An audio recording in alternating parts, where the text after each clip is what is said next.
So there's this topic that is always being discussed about women, always trending. I don't think there can ever be enough discussions about it. And it's the question, can a woman have it all? That means having it all usually refers to having a high-flying career or profession, a great marriage, well-groomed children, and if we're going to put the icing on the cake, a great spiritual life, heavily involved in spiritual activities and things like that. What do you think? Let me share my thoughts about it. So first, let's evaluate what each of these different areas requires from us. First, a high-flying career. If you need to have a high-flying career, what do you need to do? You need to be present. You need to be available to go above and beyond the call of duty at work or in your business or in your profession. You have to be willing to do the things nobody else will do. You have to be willing to grow in your knowledge and grow in your career, taking a lot of professional courses, doing a lot of learning, and especially if it's a 9-to-5 career, it will mean that you don't have control over your time. Your time is at the mercy of your boss or your company. So you will have to make yourself heavily available for your career or for your profession or whatever it is that you want to grow in. Even if you are not doing a 9-to-5, but you want to grow professionally on your business and you want to really be like in the top echelon, it means you're going to be attending conferences, you're going to be attending association meetings, you are heavily involved in everything that has to do with your career or your profession. Number 2, a great marriage. What does it entail? It entails you being present, very, very present for your spouse. It means that you are available to carry out your marital responsibilities, everything that is due to you to do, you are available to do them as when they fall due. That means you are more available than not. You are willing and able to be there physically, to give a lot of time, to make a lot of commitment, to carry out your responsibilities to your spouse and all that. The third one is to have well-raised children. What does that take? That takes availability, presence, because children cannot raise themselves. Somebody has to raise the child. Somebody has to stay with the child. You cannot leave a 4-year-old or a 3-year-old, even a 7-year-old by themselves. Somebody has to be there, teaching them, guiding them, monitoring them, supervising what they do. Children value presence over provision. They're not too concerned about the iPhone and the iPad and the shoes and the clothes you buy them. No, they don't like those things, but what they need more is your presence. So the child in school whose parents show up for their activity days in school feels more loved than the child whose parents are not available but buys them everything they need and brings expensive snacks for them. So children also need availability. They need you to teach them the right values. They need you to raise them. If you leave them to grow, they will grow wild. Children need to be carefully nurtured and raised. So what's one thing that cuts across all the three? It is time, presence. Every one of those areas requires your presence, requires your availability, requires your input, requires nurturing.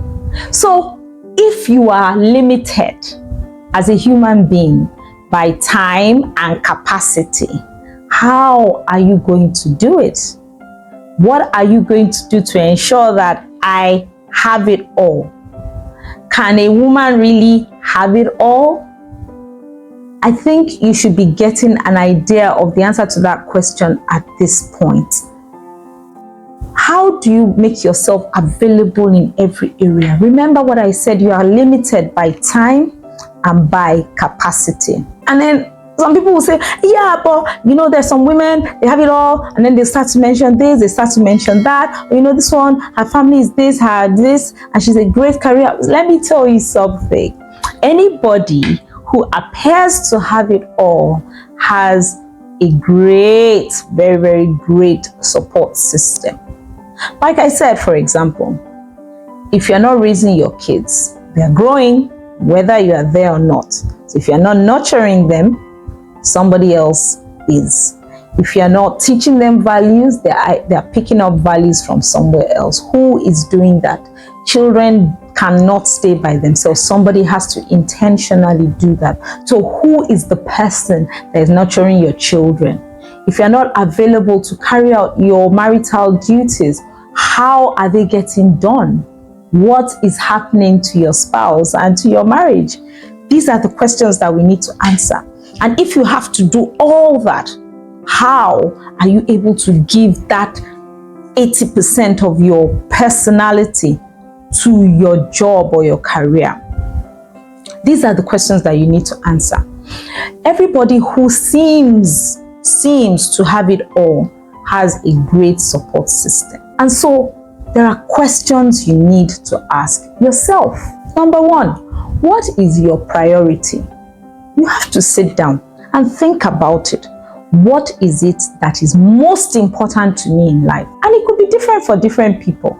I once heard a lady who is not married and has a great career going on, and she's older, she's in her 40s, and she was saying, you know, there was a time she really desired to be married and to have kids and all that, but that she feels like she has lost that desire at this point because she's enjoying thriving in her career. She's not sure she wants to give that up. Is that you?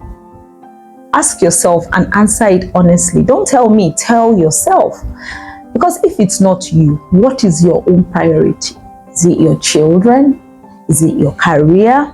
Is it your marriage? What exactly is your priority? I also need you to understand that your priority can change over time. So a single lady is different from a woman who is married with children. A single lady can devote a lot of time to her career because she doesn't have other obligations in other spaces. So you can say, okay, while I'm single, I'm going to give this amount of time to my career and just push it. A woman who is married and does not have children is different from a single lady, and it's different from a woman who is married with children. A woman who is married with very young children, toddlers and young children, is different from a woman who is married with older children, maybe teenagers or children who are in boarding school. These are different phases and different stages of your life, and at different points your priorities can change. So if you have children who are in the boarding school, you can say, okay, now I have time, I'm not doing anything, and I can now decide to take that time and dedicate back to my career. I've seen a medical doctor who decided to put her career on hold for like 10 years or 13 years until her last child was 13 and in boarding school, and then she picked up her career and grew it from there. So your priority can change at different times. The underlying thing is that you have to understand that you cannot be everywhere at the same time. You have only 24 hours in a day. You are one person, you are not omnipresent or omnipotent. So you cannot be in several places in the same time, and there's only so much multitasking you can do. If you come home at 10 o'clock every night and your children are in bed, and before they wake up the next morning at 6:30, you're gone, you're not there. That's the truth. Your spouse will feel it, your children will feel it. Your job, you'll be doing very well, but there are other areas of your life that will suffer for it. So the area that you dedicate your time and your effort towards is the area that will thrive the most. You're just going to have to accept average or below average in the other areas, and that's just the truth of it. Rather than ask yourself, can I have it all? Ask yourself, what is the most important thing to me at this point? And then you arrange the different areas of your life in order of priority, and you give yourself to the most important one. Arrange the others to be good or average. You're going to have to accept average or good in the others. So when you have little children, you may decide that, okay, you know what, I'm either going to take a career break, or my business may not thrive as much as when, you know, my children are a bit more grown. That's why jobs give people maternity leave, because a small baby needs to be nurtured. But guess what? While you're on maternity leave, other people are meeting targets and killing targets, and they're getting ahead of you. So something has to give. And the thing is this, at some point, you are going to be forced to choose, even if you don't want to. And so it's better to prepare ahead, to answer the question ahead and be prepared. Organize yourself before you are forced to choose. For example, if you are just sitting at a job, you're not able to give your best by going over and beyond and, you know, pushing, and you're not getting promoted, after some time, they're going to kick you out. That's the truth. After some time, you'll be falling lower and lower to the bottom of the rung. And at some point, they're going to say, you know, when the company wants to downsize or they're looking for the least performing staff, you're going to be off.